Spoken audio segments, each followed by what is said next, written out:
So what's up, guys? So I'm doing my first moto vlog because I finally got my microphone hooked up properly. The audio through the GoPro, trying to hook it up into the helmet. For some reason, I don't know if I'm just not doing it correctly, but I followed pretty much any information I found, someone posting up a video through YouTube or whatever the case is, but the best way I found for the audio is through an external audio recorder. Not even the voice recorder through the iPhone. That, I feel like that didn't even.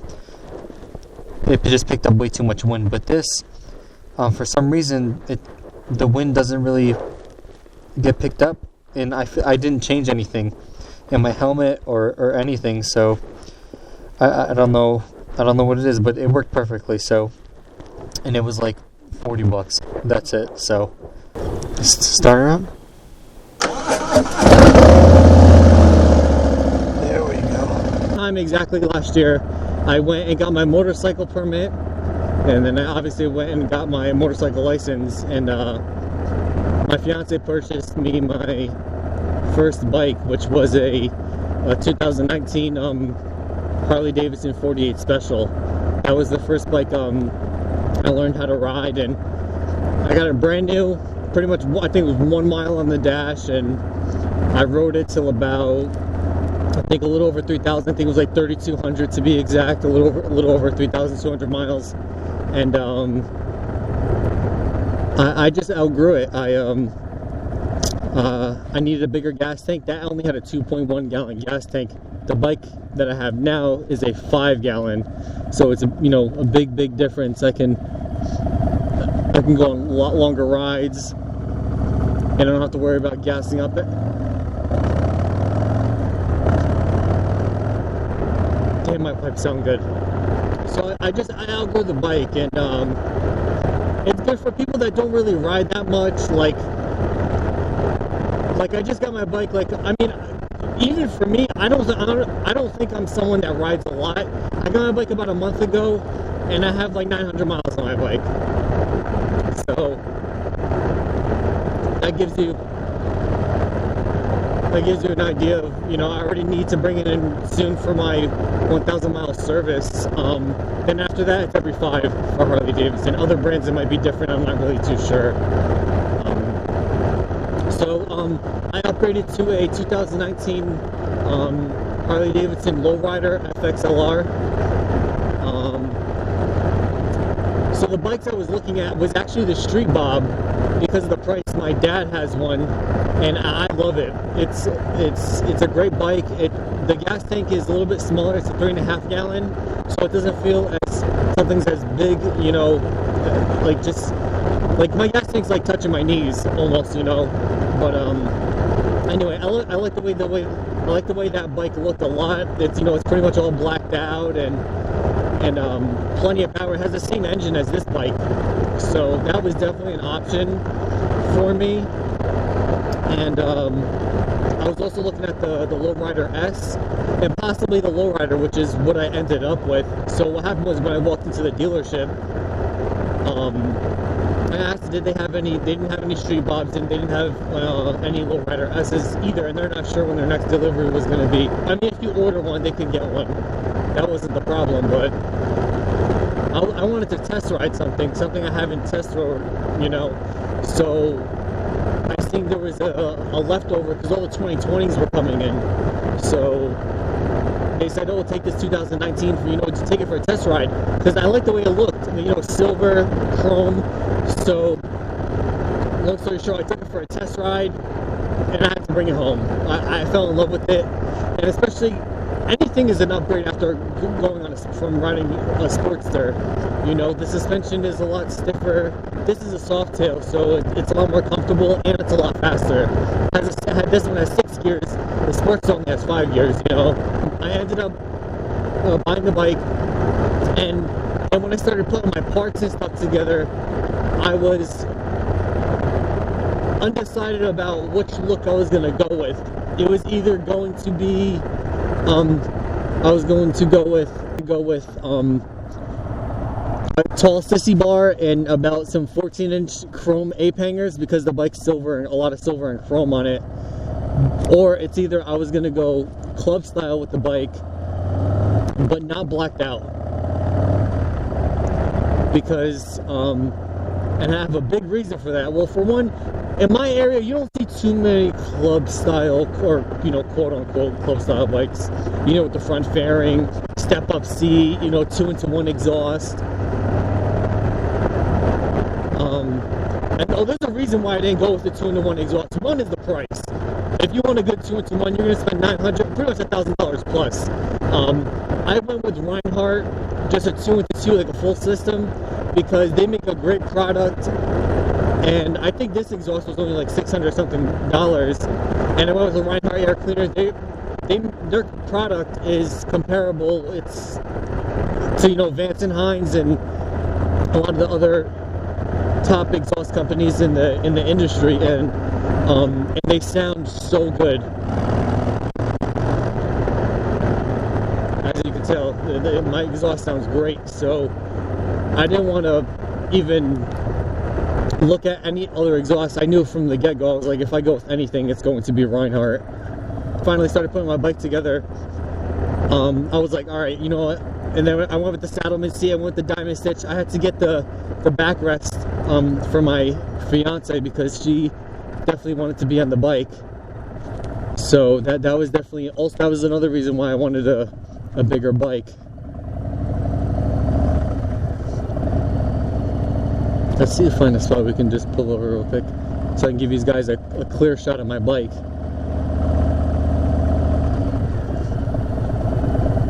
Yeah, this is a good spot right here. So this is actual, a good clear shot of my bike.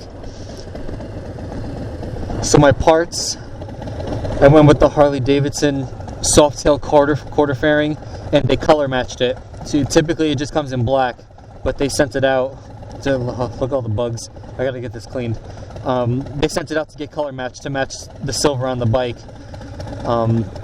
I eventually want to get LED turn signals, and you see how my headlight has a halo around it? It'll have them around the turn signals as well. I went with Biltwell 10-inch risers. I think they're 10-inch Murdoch risers, and then I forget the name of it, might be a Moto bar. I forget the name of the bar by Biltwell as well. And I went with Biltwell black and chrome grips. Then I went with the full stage 1, so you see I went with the Reinhardt air cleaner. Let me tell you, this air cleaner is so good. If my pants are close, I feel like my jeans or my pants are gonna get sucked in right here. It sucks in a lot of air. And then I went with a 2-into-2 Reinhardt exhaust, full system, not just slip-ons, it's straight from the engine. And then it was Harley Davidson Screaming Eagle tuner, because anyone knows that if you get a full exhaust or if you get an intake or both, what you're gonna have to remap the fuel in the air, because more air is getting sucked in, the more is getting pushed out, so you need more air and more fuel. So let me give you a sound of the exhaust.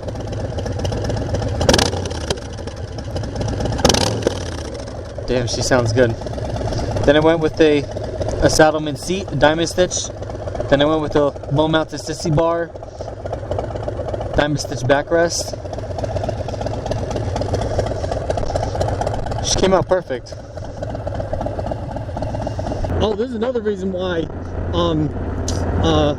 I ended up with this bike was, for one, I didn't want to spend 18 grand on the Lowrider S, and I get it, that bike is more performance based, but there's a couple of things that I didn't like. If I was paying 18 grand, I'd want something that wasn't offered. Inverted forks in a 114 was already offered in the Fat Bob as soon as the Milwaukee 8s came out, and they came out with the new style Fat Bob that wasn't a Dyna no more, it was a Softail. They offered a 114 and it weighs the same.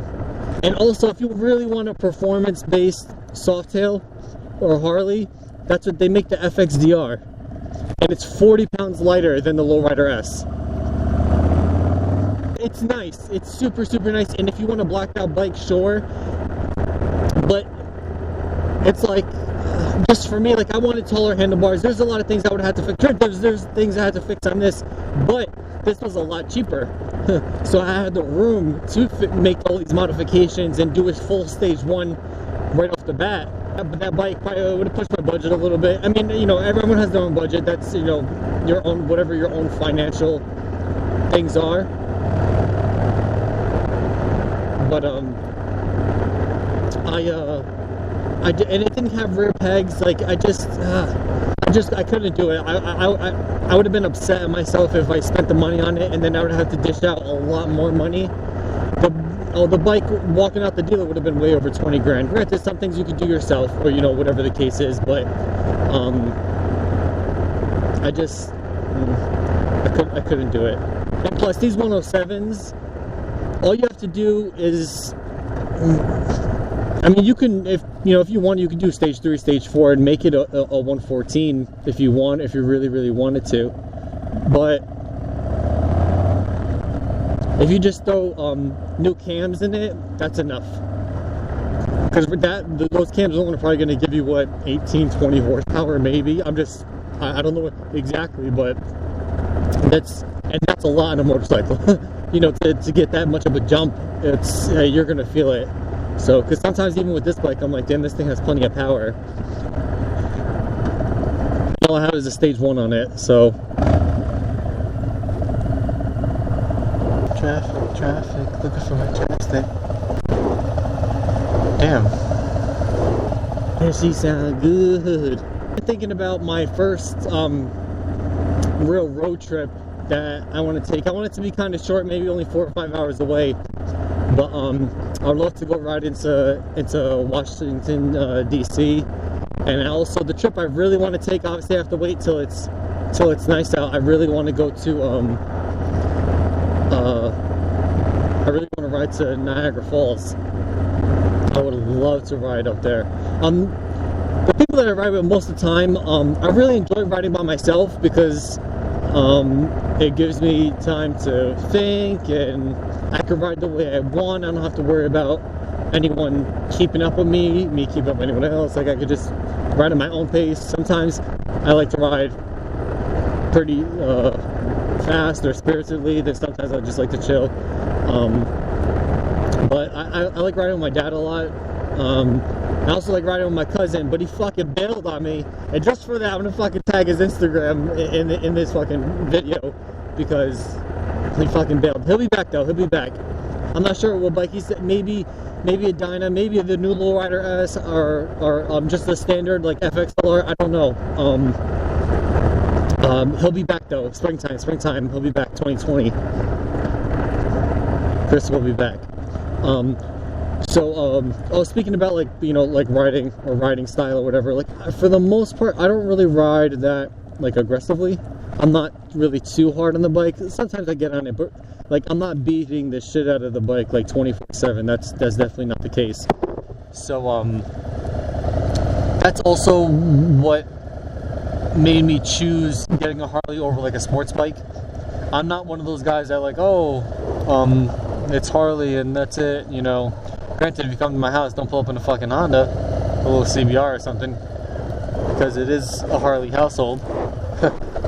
That's just jokes. Don't take that seriously. Some people take that seriously. Like, oh my god, like I really can't ride with you if I don't have. No, dude, if you have a bike, we can ride. I love all motorcycles. I like cruisers. I like sports bikes. I like super sports. I like dirt bikes. I like whatever, you know. As long as it's on twos, I fuck with it. Like I like it a lot, you know. It's just my preference. I like something that's a little more classic looking, and Harley Davidson just speaks to me, you know. If I was to ever get a sports bike, I would definitely get like a Ducati. I think it's I'm not good with all the Ducati names, but I think it might be like a 959. Oh my god, they're beautiful. They're beautiful. Ugh, fucking pumped. They're beautiful bikes, and I would definitely one day would like to ride one. I don't know about owning one, but definitely one day would like to ride one. So those super sports, those 1000cc bikes, especially at my age, at the age of like 27, trying to own, you know, those bikes' insurance insurance sometimes can be a lot, because, well, that's it.